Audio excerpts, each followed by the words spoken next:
సంక్రాంతి తెలుగులకి అతి పెద్ద పండుగ. పొట్టకూటి కోసం సొంత ఊళ్ళు వదిలేసి రాష్ట్రాలు దేశాలు దాటి వెళ్లిన వాళ్ళందరూ కూడా ఒక్క చోటు చేరే ఏకమై చేసుకునే పండుగ సంక్రాంతి. ఇంటిల్లిపాది చుట్టాలతో నిండిపోయి సందడి సందడిగా ఉండే సమయం. తెలుగుదనం ఉట్టిపడేలాగా జరుపుకునే పండుగ Sankranti. Hi bro, hello sir వంటి పిలుపులు పక్కన పెట్టేసి ఎరా మామ ఎలాగున్నావురా అనే పిలుపు దగ్గరయ్యే సమయం సంక్రాంతి. సంవత్సరం మొత్తం సంక్రాంతి ఎప్పుడు వస్తుందా అంటూ ఎదురు చూసే తరుణం. దూరమైన పిలుపులకి దగ్గరయ్యే టైం అది. ఇలా సంక్రాంతి గురించి చెప్పాలంటే మళ్ళీ సంక్రాంతి వచ్చేదాకా చెప్పిన సమయం సరిపోదు.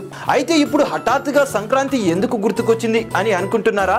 ఇంకా క్రిస్మస్ కూడా అవ్వలేదు కదా, న్యూ ఇయర్ కూడా రాలేదు కదా, అప్పుడే సంక్రాంతి ఏంటి మామ అనుకుంటున్నారా?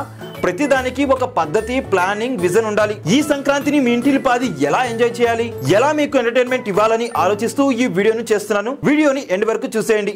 సంక్రాంతి అంటే ఇవన్నీ ఒక పక్క అయితే, సంక్రాంతికి సినిమా చూడందే ఎవరికి నిద్ర పట్టదు. అదేదో పెద్ద వెలతిలాగా భావిస్తారు తెలుగు ఆడియన్స్ అందరూ కూడా ఆ రిగ్రెట్ ఫీల్ అవ్వకుండా ఉండటానికి ప్రతి సంవత్సరం టాలీవుడ్ నుంచి చాలా పెద్ద ఎత్తున సినిమాలను ప్లాన్ చేస్తారు మేకర్స్. ఈ సంవత్సరం పండుగ అయిపోయిందో లేదో మరుసటి రోజే వచ్చే ఏడాది పండగకి ఖర్చు వేసి మేము వస్తున్నాం బాబు అంటూ చెప్పేస్తారు. అయితే ఈ లాంగ్ రన్ లో కొన్ని సినిమాలు పక్కకి తప్పుకొని, కొన్ని సినిమాలు వాయిదా వేసుకొని, మరికొన్ని సినిమాల్ని ముందుకు తీసుకొస్తారు. అయితే ఏ సినిమా వచ్చినా కానీ అది హిట్టా లేక ఫట్టా అన్నది పక్కన పెట్టేసి దాన్ని డెఫినెట్ గా ట్రై చేస్తారు సంక్రాంతికి. ఇది ఒక సంక్రాంతి స్పెషల్ గా మాత్రమే జరుగుతుంది. ఇక సినిమాకి పాజిటివ్ టాక్ వస్తే రికార్డుల వేటలో కొనసాగుతుంది ఆ సినిమా. మామూలు సమయంలో ఒక పెద్ద హీరో, ఒక చిన్న హీరో అన్న వ్యత్యాసం సినిమాల పరంగా ఉంటుంది. కానీ సంక్రాంతి సినిమాలకు మాత్రం తారతమ్యం ఉండదు. సినిమా బాగుంటే చాలు గుండెల్లో పెట్టుకుంటారు. అది తెలుగు సినిమానా, తమిళ సినిమానా, లేకపోతే మలయాళం సినిమానా, లేక హిందీ సినిమానా, ఏ సినిమా అయినా పర్లేదు, సినిమా బాగుంటే మాత్రం దానికి జై కొడతారు మన ఆడియన్స్. టాలీవుడ్ లో ఉండే అంత స్వచ్ఛమైన ఆడియన్స్ బహుశా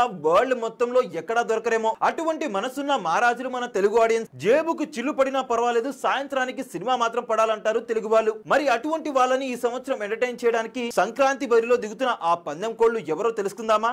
ఏ సినిమాలతో రాబోతున్నారు, హిట్లు కొట్టే ఛాన్సులు ఎంత వరకు ఉన్నాయి, ఇవన్నీ కూడా ఇప్పుడు చూద్దాం. ఇక సంక్రాంతి రేసులో మొదటగా కర్చీఫ్ వేసింది ఎవరు అంటే నందమూరి నటసింహం బాలకృష్ణ అనే చెప్పాలి. బాలకృష్ణ బాబీ దర్శకత్వంలో డాకు మహారాజ్ అనే సినిమాతో రాబోతున్నాడు. ఈ సంక్రాంతికి ఈ సినిమా సంక్రాంతి రేసులో సీనియర్ పందెం కోడి ఎవరంటే అది బాలయ్యే. సంక్రాంతికి సినిమాలు కొత్తేమో కానీ బాలయ్య మాత్రం చాలా రొటీన్. ఆ సినిమాలో చెప్పినట్టు వచ్చాడు కొట్టాడు రిపీట్, వచ్చాడు కొట్టాడు రిపీట్, ఇలా ఒకటే టార్గెట్ పెట్టుకుని సంక్రాంతికి రావడం, హిట్ కొట్టడం, మళ్ళీ వచ్చే సంక్రాంతికి అదే రిపీట్ చేయడం అలవాటుగా పెట్టుకున్నాడు బాలయ్య. ఇక బాబీ దర్శకత్వంలో బాలయ్య యాక్టింగ్ వేరే లెవెల్ లో ఉండబోతున్నట్టు సినిమాకి సంబంధించిన ప్రమోషన్స్ చూస్తే తెలుస్తుంది. ఇక ఈ సినిమా కూడా హిట్ కొడితే మరొకసారి తన సంక్రాంతి సెంటిమెంట్ ని నిలబెట్టుకుంటున్నట్టు అవుతుంది బాలయ్య. ఇక బాలయ్య తర్వాత బరిలోకి దిగుతుంది ఎవరు అంటే మెగా బ్రీడ్ అయిన mega power star Ram Charan. ఇక ఈయనకి కూడా సంక్రాంతి కొత్తేమి కాదు.